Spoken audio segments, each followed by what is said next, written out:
Welcome students in our another video tutorial of biology point. Students, आज का जो हमारा वीडियो है वो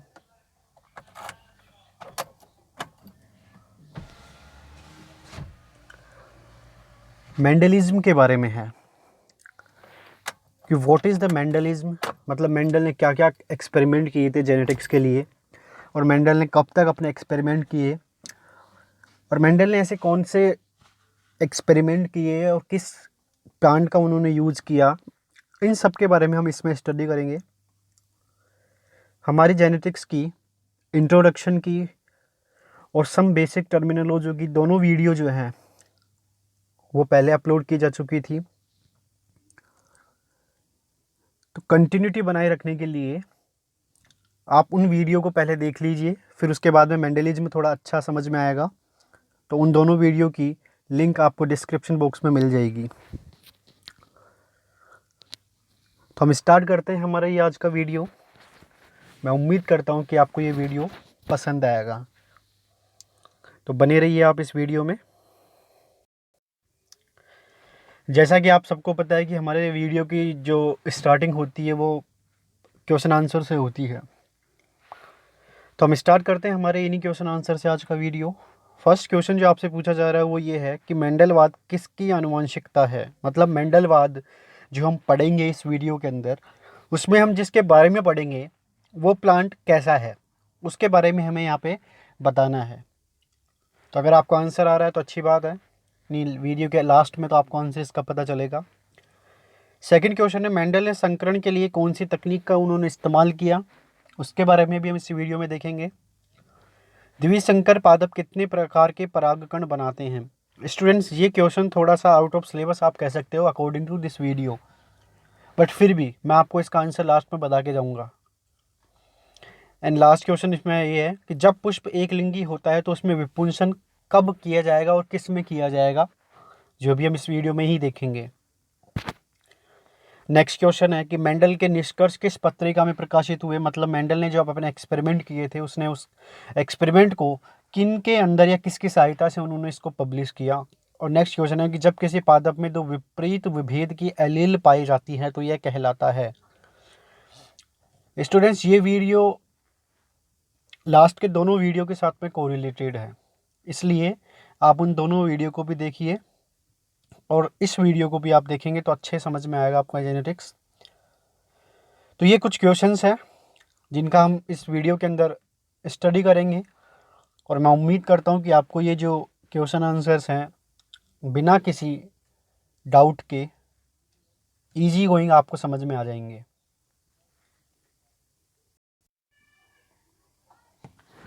तो स्टूडेंट्स, मेंडलिज्म को समझने के लिए आपको समझना पड़ेगा कि मेंडल ने क्या क्या एक्सपेरिमेंट, मतलब क्या क्या उन्होंने काम किए, कब उसका जो है जन्म हुआ, कहाँ पे जन्म हुआ, कितने प्लांट के और कितने कैरेक्टर्स के बारे में उसने स्टडी की। सबसे पहले मैं आपको बता दूं कि मेंडल का जो जन्म है वो 1822 के अंदर हुआ है। स्टूडेंट्स, वैसे तो हिस्ट्री अगर हम मेंडल की देखें तो बहुत बड़ी है हिस्ट्री, लेकिन हम इसके अंदर केवल उसके जो हिस्ट्री से रिलेटेड जो क्वेश्चन पूछे जाते हैं डायरेक्ट उन्हीं के बारे में देख रहे हैं।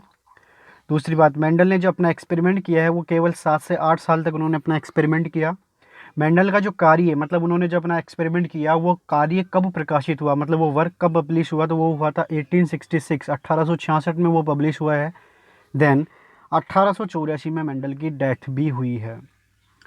स्टूडेंट्स, थोड़ा सा ड्रॉबैक आप इसको कह सकते हो कि जब मेंडल जिंदा था तब उसके एक्सपेरिमेंट्स, तब उसके वर्क की इतनी पब्लिसिटी नहीं हुई थी, वो इतना फेमस नहीं हो पाया था। ये हम कह सकते हैं कि ये उसका बैड लक था। लेकिन अगर हम कहें कि अगर कोई मेहनत करता है तो कभी ना कभी वो सफल ज़रूर होता है, तो वही मेंडल के साथ भी हुआ। और मेंडल के जो वर्क है वो वापस रीडिस्कवर किए गए कब, 1900 में, मतलब 1900 में मेंडल के जो वर्क है उनको वापस रीडिस्कवर किया गया। और इसको रीडिस्कवर किया था 3 साइंटिस्टों ने मिलकर के। इसको हम न्यू मेंडलिज्म भी कह देते हैं। 3 साइंटिस्ट के नेम जो है वो है call Correns, Hugo de worries और एरिक वॉन शेरमक। कॉल कॉरेंस की अगर बात की जाती है तो कॉल कॉरेंस जो है उन्होंने मक्का के ऊपर अपने एक्सपेरिमेंट किए ह्यूगो डी वरीज ने प्रिमरोज के ऊपर किए और जबकि एरिक वन शेरावक ने बहुत सारे फ्लावरिंग प्लांट्स के ऊपर अपने एक्सपेरिमेंट किए। इन तीनों ने मिलकर के अपने मेंडल के जो एक्सपेरिमेंट्स थे उनमें इन्होंने कुछ मॉडिफिकेशन किया, देन उसके बाद में न्यू मेंडलिज्म इन्होंने पब्लिश किया है। दूसरी बात, मेंडल की अगर बात की जाती है तो मेंडल के जो काम को ह्यूगो डी वरीज ने पब्लिश करवाया था फ्लोरा नामक पत्रिका के अंदर। एक फ्लोरा न्यूज़पेपर था, उसके अंदर इन्होंने इसको पब्लिश करवाया। ये भी क्वेश्चन पूछा जाता है कि किसमें उनके जो अपना वर्क था वो कब एक्सपेरिमेंट मतलब कब उन्होंने उसको या किसके सहायता से उन्होंने उसको पब्लिश किया, तो फ्लोरा नामक पत्रिका की सहायता से किया। जबकि पृथक्करण का नियम और स्वतंत्र अपव्यवन का नियम कॉरेंस ने ही प्रतिपादित किया है। तो स्टूडेंट्स ये वेरी इंपॉर्टेंट पॉइंट है कि जो लॉ ऑफ सेग्रीगेशन है, लॉ ऑफ इंडिपेंडेंट असोर्टमेंट है, वो दिया था कॉरेंस ने। मतलब जो न्यू मेंडलिज्म है उस न्यू मेंडलिज्म से ये जो नियम है, जो लॉज हैं वो दिए गए हैं। तो ये कुछ हिस्ट्री के पॉइंट्स थे जिसमें हमने देखा कि मेंडल का जो जन्म है वो कब हुआ, मेंडल ने डेथ कब हुई, मेंडल ने एक्सपेरिमेंट जो है वो कितने साल तक किए, और रीडिस्कवर कब हुआ ये, और कितने साइंटिस्टों ने मिलकर इसको रीडिस्कवर किया। नेक्स्ट हम बात करते हैं इसमें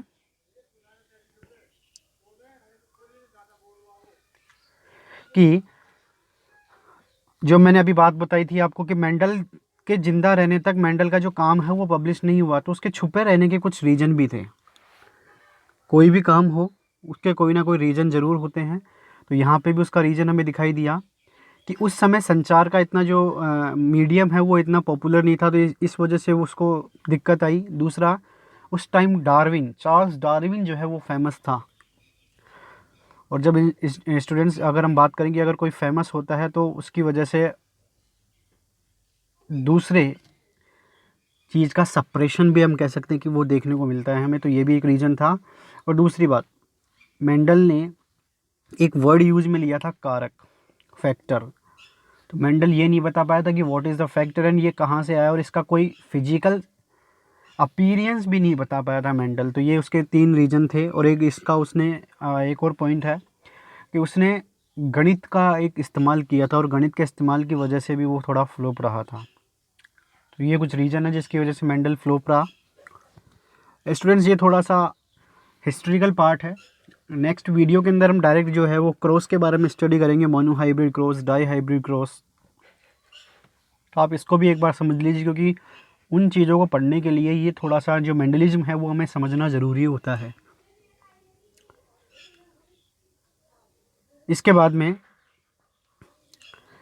फिर कुछ रीजन भी हैं, क्योंकि मेंडल पब्लिश भी हुआ है और मेंडल फेमस भी है। तो क्या रीजन आए बाद में, क्योंकि जब न्यू मेंडलिज्म आया तो मेंडल के क्या ऐसे रीजन थे जिसकी वजह से वो फेमस हुआ। तो मेंडल की सफलताओं के कारण की अगर बात की जाती है तो मेंडल ने क्या किया है स्टूडेंट्स, आपको मैं बता दूं, इसने एक समय में 1 या 2 लक्षणों को लेकर ही स्टडी की है। मतलब इसने कभी भी करेक्टर्स को मैशअप नहीं किया इन्होंने, और यही इसकी सफलता का सबसे बड़ा ब्रेक थ्रू आप कह सकते हो। दूसरी बात, कुछ वैज्ञानिक एक समय में 2 से अधिक लक्षणों का अध्ययन करते हैं जिसकी वजह से वो क्या हो चुके हैं, फेल भी हुए हैं।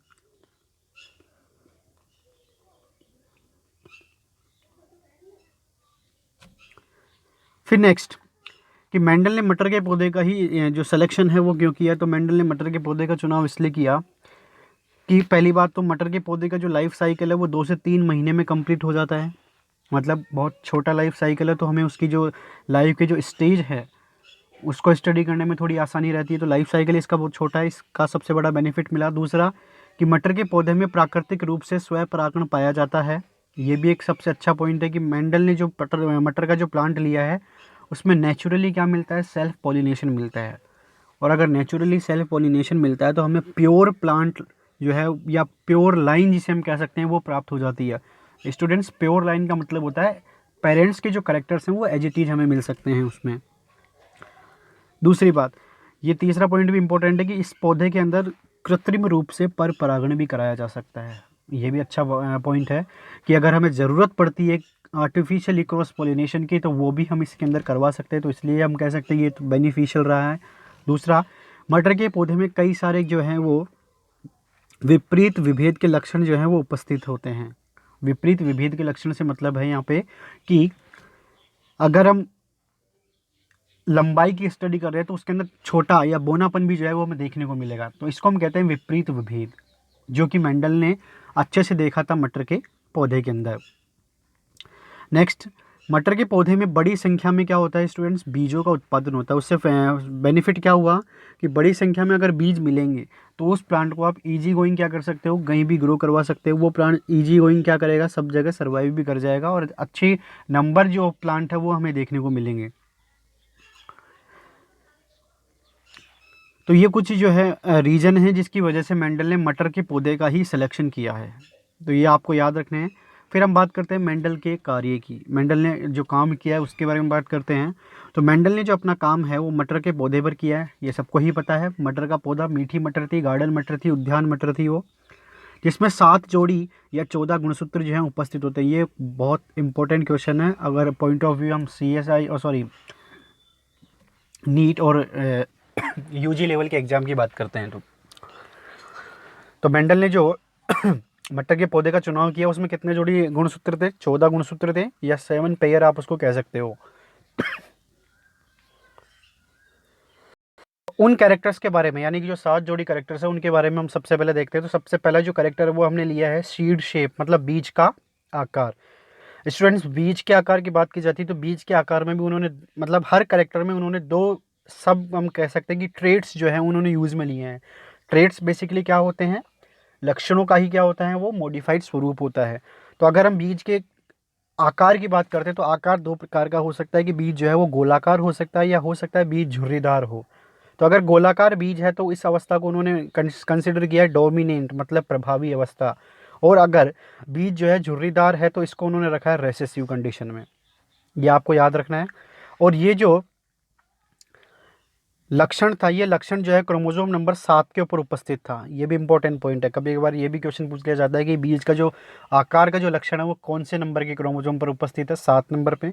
दूसरा लक्षण है, तो दूसरा लक्षण उन्होंने देखा सीड का कलर, मतलब बीज का रंग। और बीज का रंग उन्होंने क्या बोला है स्टूडेंट्स, येलो रंग को उन्होंने डोमिनेंट कंसिडर किया है, जबकि ग्रीन को रेसेसिव माना है। और ये क्रोमोसोम नंबर 1 पर उपस्थित है। सेकंड जो करेक्टर है वो है इसके अंदर पोड शेप, मतलब जो मटर की फली है उस फली का आकार। और फली के आकार को उन्होंने 2 अगेन टाइप में डिवाइड किया है। तो पहली थी फूली हुई डोमिनेंट फली है, जबकि पिचकी हुई फली को उन्होंने रेसेसिव में रखा और ये क्रोमोसोम नंबर 4 पे उपस्थित है। इसके बाद में चौथा जो करेक्टर है वो है पोड कलर, मतलब फली का रंग। तो ग्रीन फली जो है स्टूडेंट्स डोमिनेंट मतलब प्रभावी होती है, जबकि रेसेसिव होती है येलो कलर की। और अच्छे से आप लोगों को पता भी होगा कि मटर की अगर आप देखते हो तो ग्रीन कलर की जो मटर की फली होती है वो प्रभावी मानी जाती है। और ये उपस्थित होती है क्रोमोसोम नंबर 5 पे।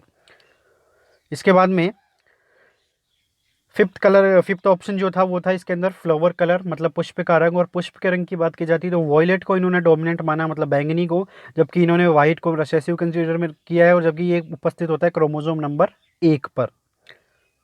और 6 कलर का था यहाँ पे फ्लावर पोजीशन, मतलब पुष्प उपस्थित कैसे होते हैं, क्योंकि स्टूडेंट्स आपको मैं बता दूँ फ्लावर जब आते हैं किसी भी प्लांट के अंदर तो उनकी 2 कंडीशन होती है कि या तो वो टर्मिनल आए, मतलब ऊपर सबसे टॉप पे आए, या वो हो सकते हैं साइड की जो ब्रांचेज होती है वहाँ से निकलें।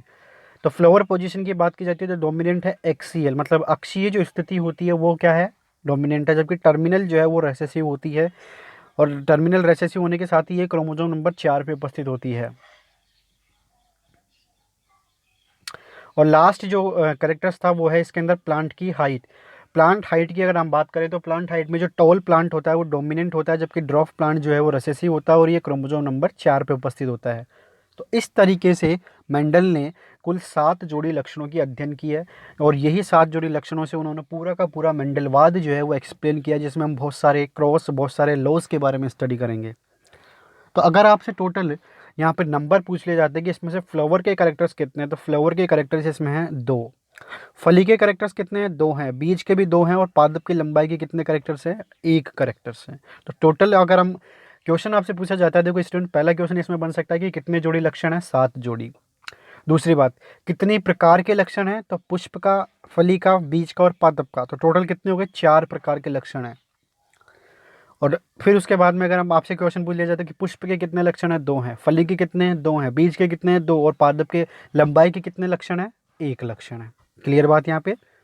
नेक्स्ट, कि मेंडल के द्वारा जो चुने गए जो लक्षण थे या जो लक्षण के जो गुणसूत्र थे वो 4 अलग अलग गुणसूत्र में उपस्थित थे, वो थे 1 4 5 7। तो आप इसको याद रख सकते हो 1457।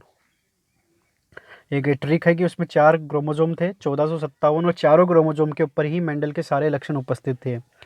लेकिन सबसे ज़्यादा जो करेक्टर्स है वो क्रोमोसोम नंबर 4 पर उपस्थित है। ये ध्यान रखना आपको कि सबसे ज़्यादा जो करेक्टर है वो कितने कौन से पे उपस्थित है, क्रोमोसोम नंबर 4 पर। दूसरी बात, यहाँ पे एक साइंटिस्ट का योग कॉन्ट्रीब्यूशन है अगेन, बिलिक्स्ट। बिलिक्स्ट ने ये हेल्प की है कि कौन से लक्षण का जीन किस गुणसूत्र पर उपस्थित है, वो किसने बताया, बिलिक्स्ट ने बताया है। इसके बाद हम बात करें कि फली का आकार और प्लांट की हाइट का जो जीन है वो क्रोमोसोम नंबर 4 पर बहुत ही पास में उपस्थित होता है। और इसको आप याद क्यों रखोगे, क्योंकि अगर पास में उपस्थित है तो इसके अंदर क्या मिल सकती है, लिंकेज, सहलग्नता। और सहलग्नता आपको मैं बता दूं स्वतंत्र अपव्यय नियम की अपवाद मानी जाती है। तो ये भी क्वेश्चन कभी एक बार पूछ लिया जाता है। स्टूडेंट्स आपको मैं बता दूं इस वीडियो के अंदर हम केवल डायरेक्ट जो पुटअप होते हैं क्वेश्चंस उन्हीं के बारे में बात कर रहे हैं, इसलिए आप इस वीडियो को हल्के में ना लें या इसको आप इग्नोर ना करें अगर हम इस थ्योरेटिकल पार्ट की अगर बात करते हैं, क्योंकि इस थ्योरेटिकल पार्ट से भी कभी कभार डायरेक्ट क्वेश्चन पूछ लिए जाते हैं। तो आप वीडियो में बने रहें। तो यहाँ पे हमें ये याद रखना जरूरी है कि ऐसा कौन सा जो करेक्टर्स है वो पास में उपस्थित है जिसमें लिंकेज भी हमें देखने को मिलती है। और लिंकेज अगर मिल रही है इसका मतलब क्या हुआ, इसका मतलब ये है कि वहाँ पे स्वतंत्र अपव्यय का जो नियम है वो लागू नहीं होगा। तो ये भी आपको याद रखना है। नेक्स्ट, अब हमारा जो लास्ट पॉइंट है आज के इस वीडियो का कि मेंडल की तकनीक क्या है। मतलब मेंडल ने काम तो किया, हम सब मानते हैं उसने काम किया है, लेकिन किस तकनीक का उन्होंने चुनाव किया तो उसी के बारे में हम इसमें देखेंगे। तो सबसे पहली बात, मेंडल ने क्या किया, सबसे पहले प्योर जो पेरेंट्स थे उनका सिलेक्शन किया है, मतलब शुद्ध जनक का उन्होंने चुनाव किया है। और सही बात है कि अगर आप कोई प्रोजेनी बनाना चाहते हो तो उसके लिए आपको क्या ज़रूरत होती है कि आप उसके अंदर क्या बनाएं, प्योर पेरेंट्स लें।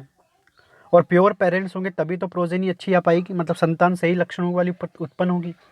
दूसरी, शुद्ध जनक के बीच में उन्होंने सबसे पहले क्या करवाया, पर परागण। ये प्रोसेस आपको याद रखनी है कि उन्होंने जो फर्स्ट में जो प्योर प्लांट्स लिए हैं, प्योर पेरेंट्स लिए हैं, उनमें उन्होंने क्या करवाया, क्रॉस पोलिनेशन करवाया, पर परागण करवाया है। और पर परागण के बाद में जो रिजल्ट मिला है उस रिजल्ट को हम बोलेंगे संकर प्लांट, और संकर प्लांट में उन्होंने करवाया स्व परागण। ये वेरी इंपॉर्टेंट पॉइंट है स्टूडेंट, कभी कभार हम इसमें कन्फ्यूज हो जाते हैं और फिर हम सोचते हैं कि हमने आंसर तो बहुत अच्छा लिखा है लेकिन आपने क्या लिख दिया, प्रोसेस ही गलत लिख दी, तो आंसर तो आप कुछ भी लिखो फिर गलत ही होगा वो। तो प्योर लाइन में हमने क्या करवाया यहाँ पे, क्रॉस। देन उसके बाद में जो हाइब्रिड हमें मिला उसमें हमने क्या करवाया, यहाँ पे सेल्फ पोलिनेशन करवाया है। क्लियर बात यहाँ पे। दूसरी बात, यहाँ से आपके जो हमने जो स्टार्टिंग में जो क्वेश्चन पुट किए थे उनके भी आंसर यहाँ से धीरे धीरे आने लग जाएंगे। अब कि जो प्योर प्लांट था, मतलब मेंडल की जो आनुवंशिकी है वो डिपेंड करती है 2n प्लांट के ऊपर, क्योंकि जो सारे के सारे प्लांट्स हम कंसिडर कर रहे हैं सारे के सारे द्विगुणित पादप हैं। क्लियर बात यहाँ पे। ये इनके अंदर द्विलिंगी पादप है, तो मतलब मेल और फीमेल जो फ्लावर है वो एक साथ ही देखने को मिलेंगे हमें। इसी के साथ इन्होंने एक प्रोसेस यूज में ली है इमेस्कुलेशन, और इमेस्कुलेशन का मतलब क्या होता है कि इन्होंने फीमेल के पार्ट से, मतलब फीमेल जो फ्लावर होता है वहाँ से इन्होंने मेल फ्लावर का, या यूं कहें कि मेल जो पार्ट है उसको यहाँ से इन्होंने रिमूव किया है और मादा पुष्प से नर को हटाना एक प्रोसेस है, इसका नाम है इमेस्कुलेशन, विपुंसन। और इस विपुंसन तकनीक का इन्होंने हेल्प की, मतलब यूज़ में लिया है, और इसकी वजह से इन्होंने क्या करवाया है, क्रॉस पोलिनेशन और self pollination. Very important point है। क्लियर बात है यहाँ पे। फिर उन्होंने उसमें बैग लगा दिया, बैग लगाने के बाद में उसमें टैग लगा दिया, इसको बोलते हैं बैगिंग और टैगिंग। तो पहले इमेस्कुलेशन किया फिर बैग देन टैगिंग। क्लियर बात है यहाँ पे। तो देख लीजिए ये ऊपर वाले जो प्लांट्स थे वो हमारे प्योर प्लांट्स थे, उस प्योर प्लांट से उन्होंने करवाया क्रॉस पोलिनेशन, उससे मिला हमें हाइब्रिड, हाइब्रिड से उसमें जो वापस उन्होंने क्या करवाया, सेल्फ पोलिनेशन करवाया है। और सेल्फ से हमें क्या मिली है, नई जनरेशन मिलती है जिसको हम बोलेंगे F2 जनरेशन। F1 जनरेशन को बोला जाता है यहाँ पे, F1 ही बोला जाएगा। प्रोजेनी भी आप उसको बोल सकते हो, फीलियल भी उसको बोल सकते हो, F का मतलब यहाँ पे फीलियल है। देन F2 जनरेशन में उन्होंने करवाई है सेल्फिंग। Is that clear. तो ये हमारी पूरी की पूरी प्रोसेस थी जो कि मेंडल ने फॉलो की है, मेंडल की टेक्निक है, पूछी जाती है बहुत बार। तो इस तरीके से हमारा ये वीडियो आज का ख़त्म होता है, और नेक्स्ट वीडियो में हम देखेंगे hybrid cross, mono and di. Clear बात यहाँ पे। तो अगर आपको किसी भी प्रकार के डाउट इसमें दिखाई देते हैं तो आप तुरंत मुझे कमेंट बॉक्स में पूछ सकते हैं। अब हमारे क्वेश्चंस के ऊपर हम चलते हैं। पहला क्वेश्चन है मेंडलवाद किसकी आनुवंशिकता है, तो मेंडलवाद जो है वो द्विगुणित, क्लियर बात है यहाँ पे, क्योंकि डिप्लॉयड प्लांट की स्टडी करते हैं इसमें हम।